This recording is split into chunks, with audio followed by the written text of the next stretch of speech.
பொழுது அவ்வளவாக எங்களுடைய வந்தவர்கள் அவ்வளவாக மக்கள் அணிதிரளவில்லை.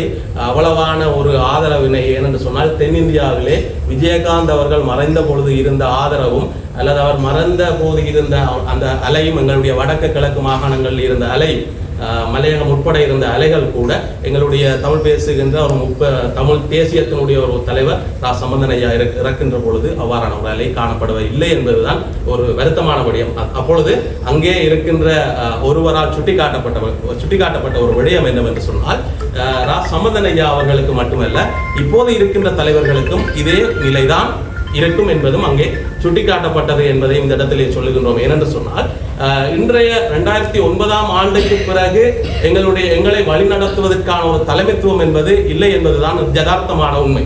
அதை சொல்லுகின்ற பொழுது அதை கேட்கின்ற மனநிலையிலே எங்களுடைய தமிழ் பேசுகின்ற மக்கள் அதை கேட்கின்ற ஒரு தலைமைத்துவமாக ஏற்றுக்கொள்ளவில்லை என்பதுதான் நிதர்சனமான உண்மையும் கூட.